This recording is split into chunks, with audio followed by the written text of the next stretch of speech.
Hello, Sweet Tooth here. I hope your day is going well. Gonna play some more Katawa Shoujo. And we're gonna pick up where we left off after the nightly tea drinking party inside Lily's room with Lily and Hanako. Alright, so let's pick this up. I pull my door closed, ready for another day of class. Sleep well? Kenji's sudden arrival makes me jump, and I narrowly avoid butting heads with him. I know he has poor eyesight, but he knows who I am now. Does he still have to stand this close? Oh, yeah, like a baby. Damn, why do people say that? Have you ever heard a baby sleep? They scream all night, every night. Babies don't sleep well, ever. Well, there goes my restful state. I have to remember to never use figure of speech with Kenji. Alright, I get your point. It was a figure of speech. Yeah, sure, whatever. Where were you last night? I had a favor to ask you, but you weren't around. For a split second, I considered telling Kenji the truth, that I was spending time with Hanako and Lily. Thankfully, that split second passes as soon as it came. I was just out, checking out the local area and stuff. You know, recon.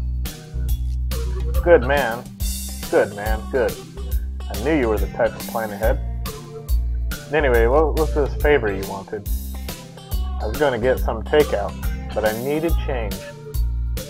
Wait, what? I gave you money last week and you still haven't paid me back.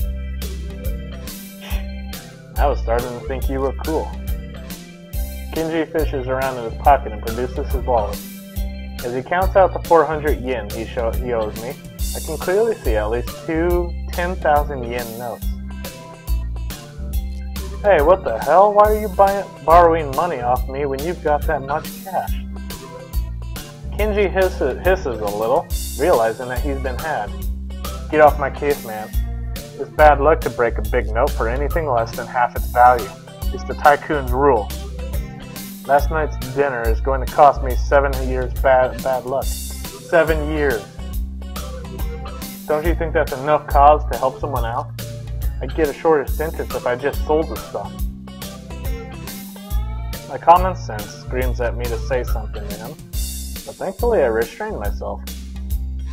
Arguing a point like this with Kenji will just lead to further and more complicated discussions. Yeah, I guess you're right. Maybe you should plan these things a little better. Yeah, man, I know. But I've just got so much stuff to do, it's hard. And you're never around anymore, so I'm on my own. We're supposed to be brothers in brotherhood, remember? Yeah, I get you. Global conspiracy and such. I'll keep my ear to the ground. Kenji draws close enough for me to get a clear whiff of his garlic-tainted breath. You'd better, man. You're already spending less time here. That's the first thing they do. They'll try to split us up, divide and conquer. Sun Tzu said that. Roger that. Now, I've got to get going. I've got classes. You coming? Nah, I'm tired. I stayed up all night just to make sure nothing was going to happen after splitting that note. As rational as ever, I see. Whatever. Night. Kenji scurries back into his room and I hear him throw in his locks as I walk down the hallway. That is why some people can't roll their tongue, or why their second toe is longer than their big toe. Mutao beams a half-moon smile at us, obviously proud of his explanation of recessive genes. However, no matter how impressed he is at the science that defines who we are, the classroom seems to be reduced to a stupor. Why is it that a bad explanation can make even the most interesting thing seem worthless? I can see Mutao deflate as he realizes that nothing he said in the past half hour has sunk in. Whispered conversations start to break the silence, and like an avalanche, the noise level in the class starts to rise. Defeated, Mutao identifies some questions from the textbook and sets the clearing off the blackboard. Almost as expected, Hanako packs up her things and leaves as soon as people start talking and laughing among themselves. The initial shock of seeing someone play so blatantly truant has started to fade, but it doesn't stop me from wondering, is she leaving because she doesn't want people to speak to her, or is it just the thought of people around her shattering her peace? Before I can think about the topic any further, the lunch bell rings. Bells ring. I wonder if she was simply taking the opportunity to leave early. The usual clamor of students exchanging books for lunch reverberates around the room, and while Misha is distracted, I grab my lunch and head out the door. Lily already sits in the tea room, setting out her lunch alone. So, Hanako's not here then? Oh, Sal, how are you? I haven't met Hanako this morning, I'm afraid. That's right, Hanako and Lily live next to each other. Somehow I think their morning conversations are slightly more grounded than Kinji's ramblings. That's strange. She left her class early, so I figured that she'd come here. So she's still leaving class early? Huh? Yeah, I've seen her do it a few times. Lily drops her head a little, and her tone of voice is notably depressed. It's very reminiscent of someone who is used to hearing bad news. I was so sure that she'd stop doing that once you two became friends. Everyone has their own pace, I suppose. Well, I was wondering about just that today. Why exactly does she leave? I'm not entirely sure myself. I personally think it's because she doesn't want to be put in a situation where she has to answer someone. I have a flashback of my first meeting with her when I thought she looked like a cornered animal. Maybe I wasn't far from the truth. But she seems fine with talking to you and with me a bit. It's a little more complex than that. I imagine that the first thing most people ask her about is her scars and what happened. She rarely talks about it with me, but I can tell that she doesn't like to remember whatever happened back then. Leaving class and running away from discussions is her preemptive strike, if you will. So then how does that explain her talking to me? You said it yourself yesterday at breakfast. You tried to ignore her scars. Once she saw that you weren't going to ask her about that, she opened herself up to you. I guess you're right. Maybe, I don't know. You know her better than I, so I'll take your word for it. I wouldn't worry about that. I'm sure you'll come to know her as well as I do soon enough. I welcome the prospect of her having a new friend, and the two of you have such similar interests. Well, I hardly count reading as a team sport. It is good to have company, though. That's my point. Hanako is still an average person at heart. She also wants company at times like that. I see. I think. To be honest, both of you still confuse me a little. It's only natural, Hisao. We've only known each other for a little while. It's unreasonable to expect you to understand us, just as we can't understand you. That is half the fun of becoming friends, right? Yes it is. Although, I suppose there is the matter of us being opposite genders. Men and women do seem to confuse each other quite often. She says this with a light giggle, finding amusement at the odd little details of life. I hope you don't mind, but I'm going to start eating. No, go ahead. I think I'll eat something too. I've got some books I want to drop back at the library before classes start. So I think I'd better get a move on. You'll probably find Hanako there as well. If you do see her, can you tell her to stop by my room later tonight? I'd like to talk to her. You're not coming? Unfortunately, I have a class representatives meeting later, so I'll be gone as soon as I finish my lunch. Okay then. If I don't see her in the library, then I'll tell her in class. I'm sure she'll be back after lunch. We fall silent as we start to eat, and I take a second to reflect on our conversation. I've always thought that Hanako's shyness was simply due to her being self-conscious of her scars. But that is a pretty superficial way of looking at her. Just when I thought I was able to see through the fog of Lily and Hanako, I realized that I'm more lost than when I started. Lily quickly finishes her lunch, acutely aware of her meeting. I don't blame her. Shizune is most likely going to be there, and I doubt she wants to give her the satisfaction of another argument. I must be off. Same time tomorrow?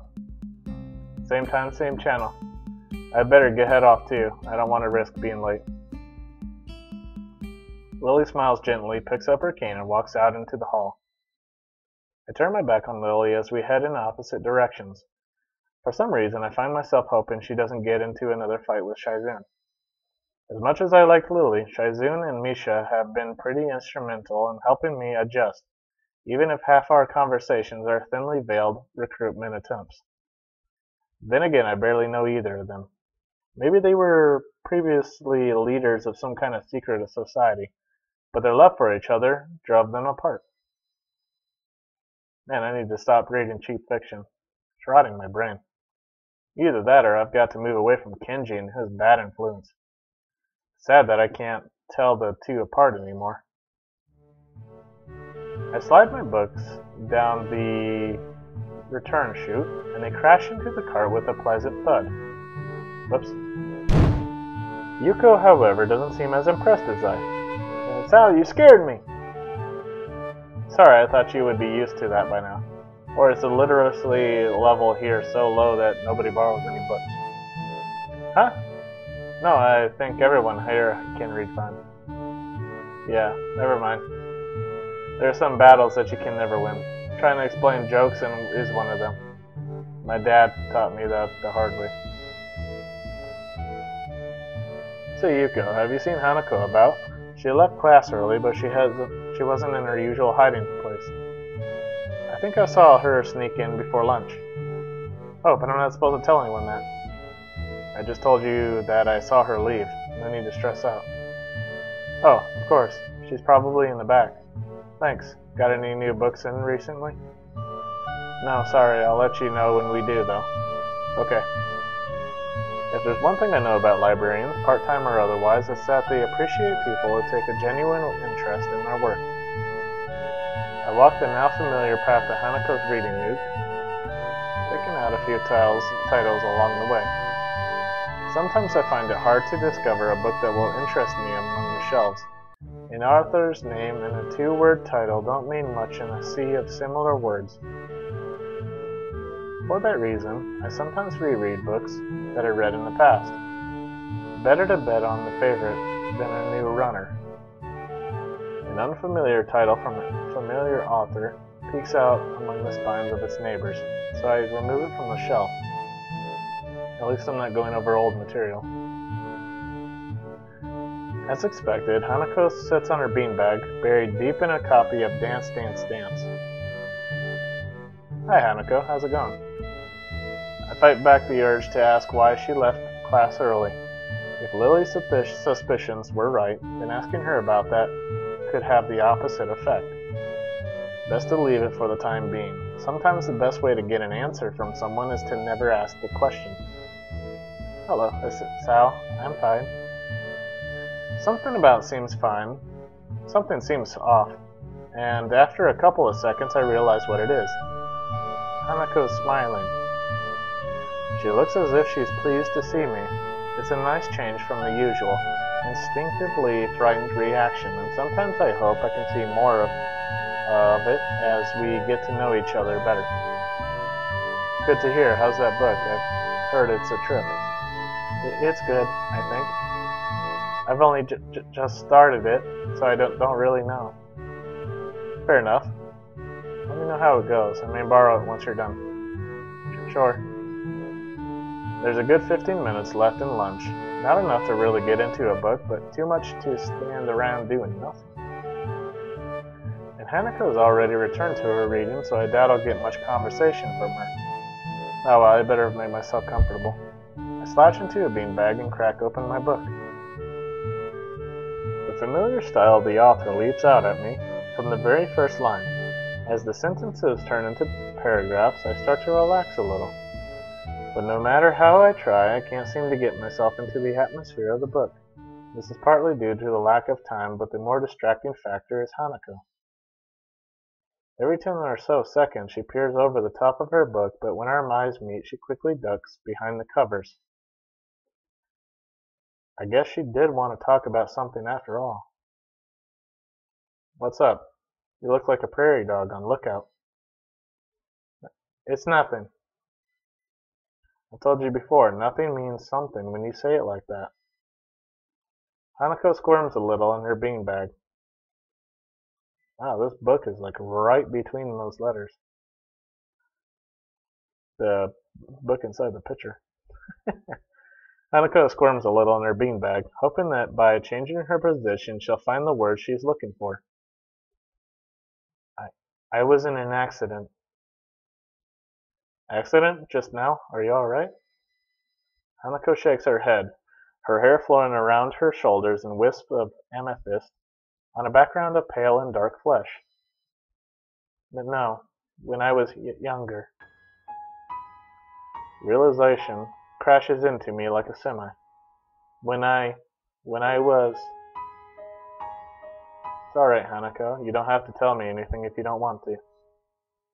Again, she shakes her head. No, I have to tell you. When I was young, I was in a fire.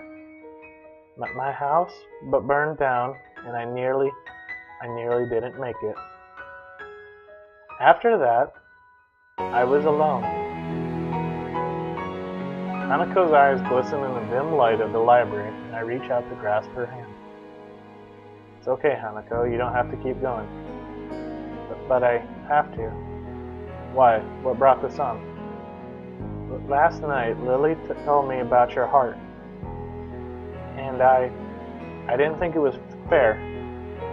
Fair? That I knew about you, but you didn't know about me. I squeeze Hanako's hand a little. Don't be silly, but yes, I have a heart condition. I lean a little closer to Hanako. What I didn't tell Lily is that I had my first attack when a girl confessed to me. I smile a little to break the tension. Really? Really, I haven't heard from her for a while though, so I guess it's all over. I know it's all over. There's no other way to interpret what happened last time I saw her. In some ways, not having heard from her again has helped me move on from that period of my life. So now we both know a little more about each other, but you don't have to talk about things if you don't want to. In fact, I feel a little bad even thinking about that whole incident. I can almost smell the hospital's disinfectant burning the back of my sinuses again. I imagine Hanako is going through the same thing now. When I was in the hospital, I went to the burn ward once, and only once. I was bored, so I went for a walk through all the wards. I went through oncology and thought I could take it, but when I got to the burn ward, I turned around and went back to my bed. To think that Hanako would have spent months in a place like that, smelling nothing but corrupted skin, strong disinfectant, and sterilized air. The really bad cases were kept in isolated pods that no foreign objects could enter. That would have meant no reading. I would have gone insane if I didn't have my books in the hospital. And she said she was alone. Did her parents die? I'll have to ask Lily about it. I can imagine myself saying something dumb unintentionally. Thank you, Hasao. I haven't told many people about this. To be honest, I haven't told many people about my circumstances either. Then I won't to tell anyone either. Deal. I changed my grip on Hanako's hand into a handshake as the warning bells chimed through the window. Well then, we better head back to class then, eh? Sure.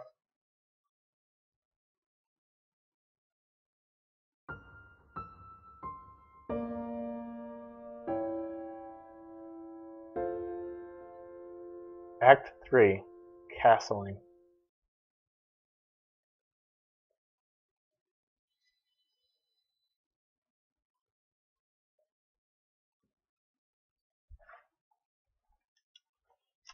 Should I continue? Oh yeah, let's continue. The tint of the room slowly changes from the shine of the afternoon to the orange of dusk. A clock lazily ticks away the seconds, counting in the background on the verge of hearing. But no matter how long I wait, the outcome cannot be changed. The diminutive playing piece makes a small click against the board. Like a wound spring, Hanako makes her move only moments after mine. It's embarrassing. In comparison to my 5-minute moves, she seems to know exactly what she wants to do. Mate. Again? What does that make this? 3-2? Stalemates don't count. Damn, you're getting better at this every day. That or she's been holding back. I never had thought it when I first met her, but she really has a knack for this game. Chess seems to have become a popular pastime for the two of us, hiding away in the tea room, playing a game or two after classes.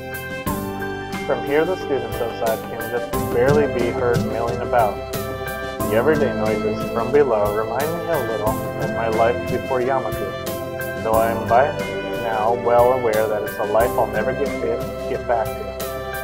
Fancy another game? I have to finish my homework. Oh, well, I'll see you tomorrow then. But what about this? Hanako points to the tea set surrounding the mostly empty chessboard. Don't worry about that. I've got it. Okay. See you. Later. Hanako departs as I start cleaning up the area. The occasional whistles and cheers from the sporting clubs outside become less frequent, eventually approaching silence. A part of me still wants to be in some kind of team, since I played soccer and other sports before my accident. I guess it's only normal to feel nostalgic about what I can't do anymore. But I have other reasons than that for my coming here so often, and I don't feel so bad about losing that part of myself because of them. Lily is a good friend by now, but it's a small exchange. It's the small exchanges I have with Hanako that feel especially dear. Small victories I feel every day as I see more of what she's like under her self-imposed shell. That's why I come here most of all. As I'm putting away cups and saucers, I hear talking outside the door. Pausing for a moment to listen, I can make out that it's Hanako and Lily who decide to go outside to investigate. Are you quite sure? I'm sure. Miss Al. Hanako turns to see me with a look of mild surprise as she notices my approach.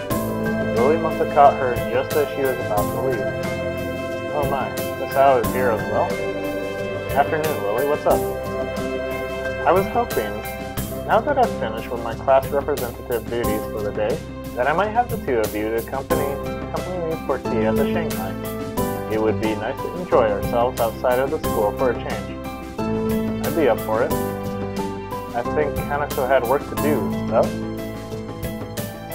It's not all that much. Wonderful. It seems that we're decided then. I cast my eyes across the cafe as the three of us step in. As usual, there are only a handful of people around at most, and the noise level is a quiet background hum. The hold Lily has on Hanako's arm remains just as it has been for the entire slow walk down the hill to the local town, though it's hard to say for which reason, for Lily's guidance or for Hanako's reassurance. For a moment, Lily removes her arm from Hanako's to retract her cane as Yuko quickly skitters over to where we stand, but soon replaces it right back where it had been.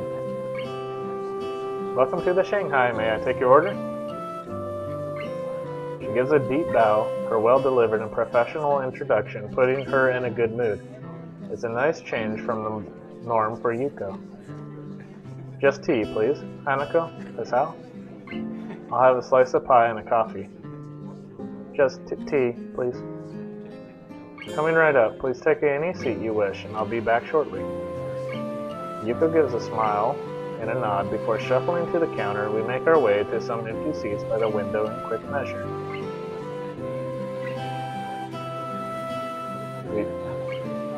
What's with the face? We slip into our seats, the girls on one side with Lily's cane propped up beside them and I on the other.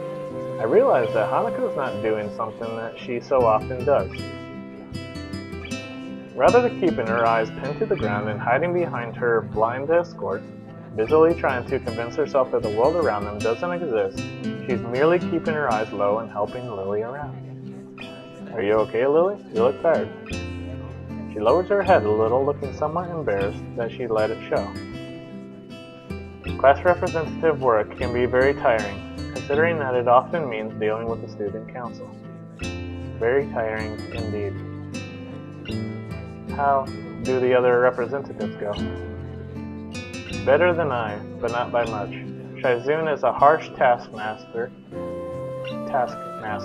no matter whom she deals with. It doesn't sound like you particularly relish the job. Why do you do it in the first place if it's that bad? Being a class representative is enjoyable and I can deal with the responsibility well enough. It's just that the people involved are sometimes...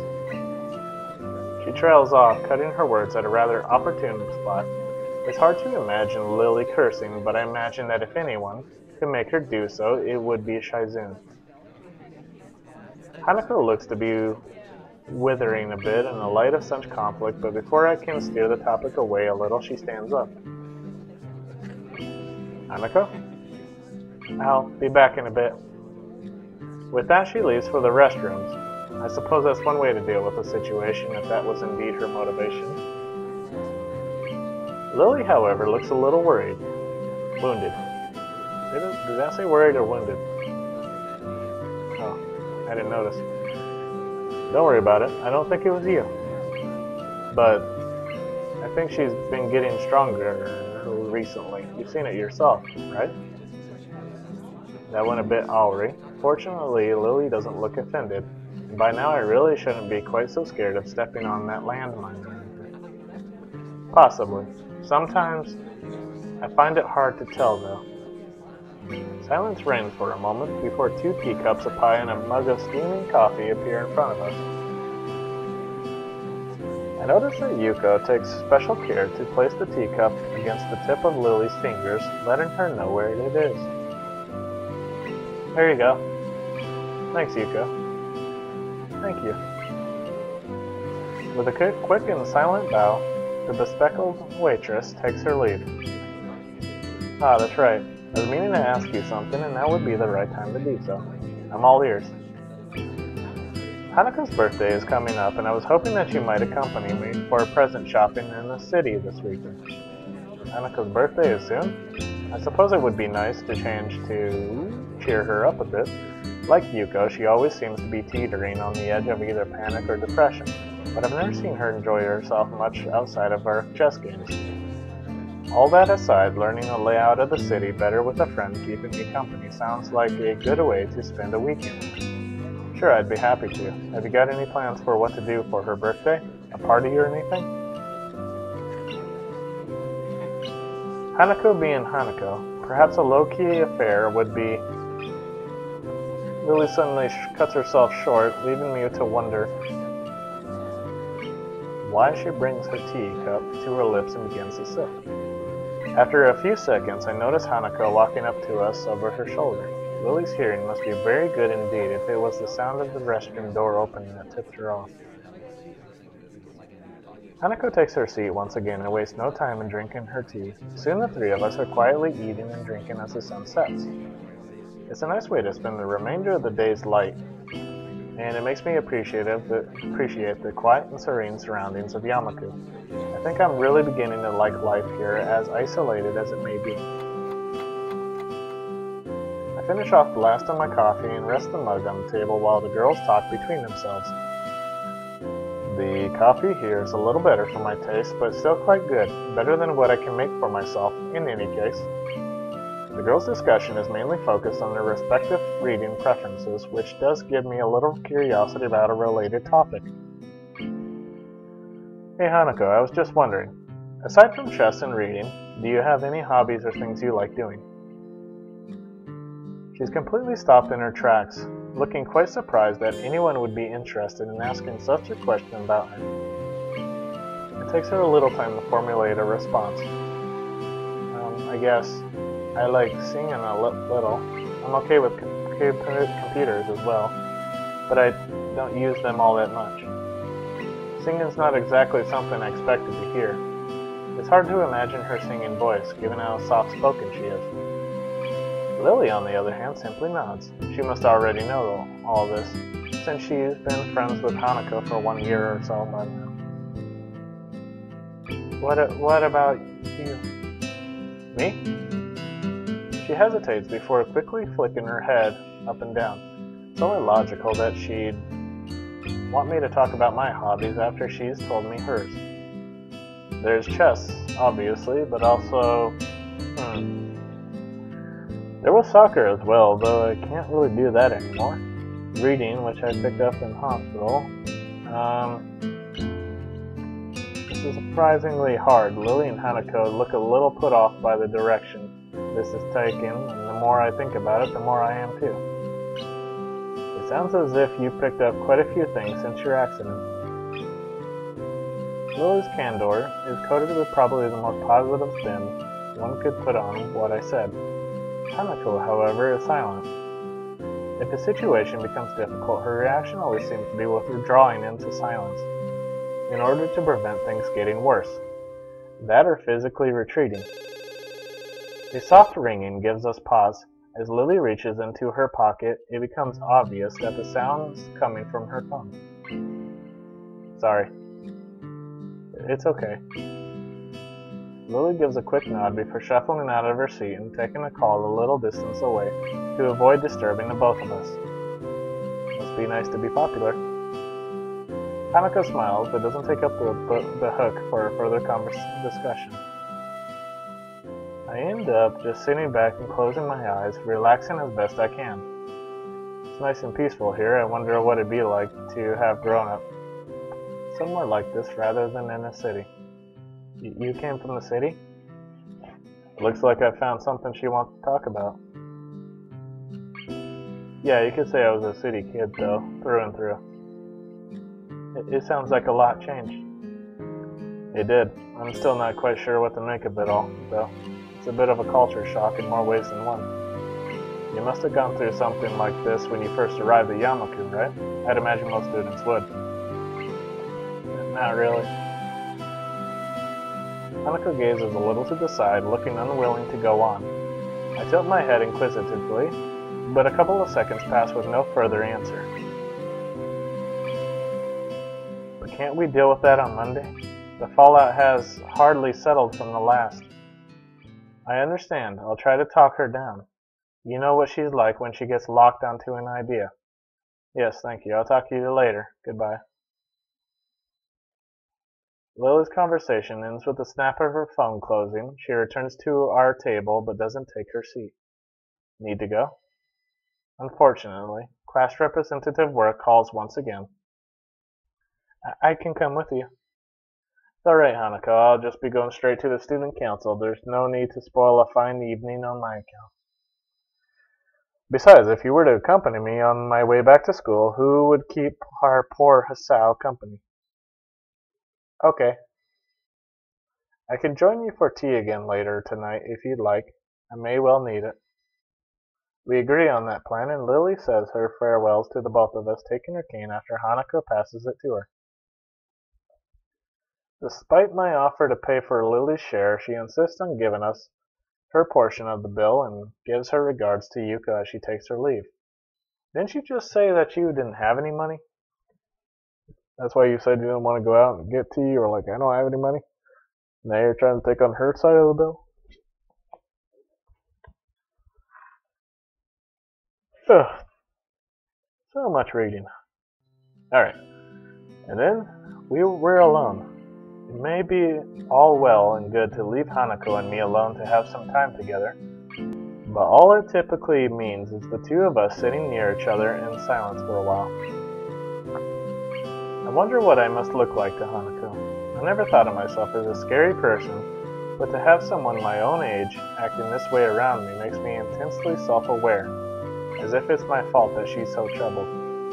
She might get more used to people if she were to stop being so cloistered in Yamaku, but then again, when even people much older than her react so strongly after a single glance at her face, she may well feel the same way I do now. It's a real catch-22. If she stays in Yamaku, she won't get used to socializing. But if she leaves, any effort she might try would get thrown back at her by the people who can't deal with her scarring. Want to order something else to keep us going? We haven't had much of a dinner after all. Hanako brightens and nods vigorously. Yeah. Glad that I brought up the topic for her. I catch Yuko's gaze and she dutifully comes over to take our orders. Would you like something else? I'll just have a sandwich special, and a hot chocolate. A bit late for a coffee right now. Bye now, Hanako. I'll have the same. With a nod and a bow, Yuko turns on the ball of her foot and returns behind the counter where she busies herself fishing out bread and condiments and working the machine to make our drinks. Not a word is said between us until Yuko comes back. She smiles and gives us our food and drinks before moving to a customer who's called for her attention. I give up on the prospect of having much of a conversation with my companion and decide to just enjoy the meal, small as it may be. It tastes nice, as does most of the food here. After having a few mouthfuls, I notice something's missing, namely the sound of Hanako eating. Looking back to her, I see Hanako fidgeting a little behind her untouched sandwich. Not hungry?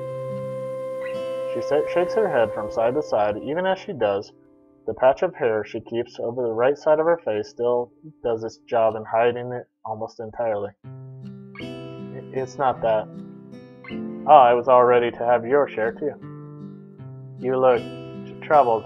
Is something wrong? I'm startled by her thinking that I'm the one who looks troubled, but on second thought she's probably right. My face may have given away my emotions without me noticing. And she's hardly a dim person, quite the opposite. We're friends, right? Friends. From the tone of her voice and shrinking posture, it looks as though I've hit yet another landmine. This is another reason why interacting with her is difficult. The self-imposed psychological barrier she puts up between herself and the others, including me and most likely even Lily. It's a shame that I think that we are. I'm a little taken off guard by Hanako's straightforward answer, all the more so since I was about to give up on getting any reply at all. I see. Am I wrong? Sorry, No, it's just... Hearing confirmation of that from you is reassuring. To pick up on what you said earlier, since coming to Yamaku, I've been a bit uneasy about how I should relate with others. I find myself chuckling a little. It's surprising how much of a relief that was. I can feel my face smiling, as I pick up my cup of hot chocolate and bring it to my lips. Ouch, that's hot. That's why I haven't eaten yet. I was waiting for my drink to cool down first. I guess I'll wait then. The both of us share a little chuckle. The situation isn't really that funny, but for some reason, it feels like laughing, is the most natural thing to do right now. I guess we're both a bit wound up about each other. I was so busy thinking Hanako was the one with something wrong, it took her to remind me that I was uneasy as well. But be that as it may, it still feels a little nice. A little nice to have someone thinking about me like that in her own way. Following a long, quiet trudge up the hill and into the school grounds, the two of us find ourselves between the two dormitories. Regular night patrols pass between the male and female dormitory buildings, both for security and to quickly raise the alarm for any medical issues that may arise. The guard currently on duty notices us and gives a quick nod as he continues on his way. A loud yawn escapes from Hanako's mouth before she has a chance to cover it. I have little doubt she's fairly tired by now. I'd better be off to my room then. See you tomorrow, Hanako. Good night. We separate and begin to walk our separate ways before I stop and look back. Hanako stands there, waving to me as she smiles. I smile and wave back to her, and after a few seconds she turns and walks up the stairs to her dormitory building, disappearing through the door. These little moments we share between us feel like a small treasure. One thing is sure. I want to protect that small, delicate smile she so fleetingly wears around so few people. I wonder about these feelings I have when Hanako's around, when I'm able to do things for her. Whether they may be the seed of something beyond what we share now.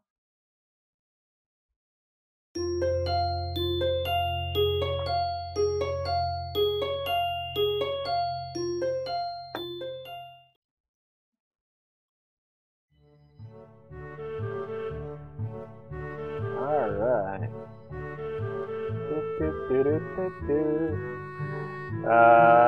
Right here. Yes. Hey. Alright. That's gonna do it for this video. I want to thank you for watching. I'll pick it up in the next one. I hope you have yourself a good day.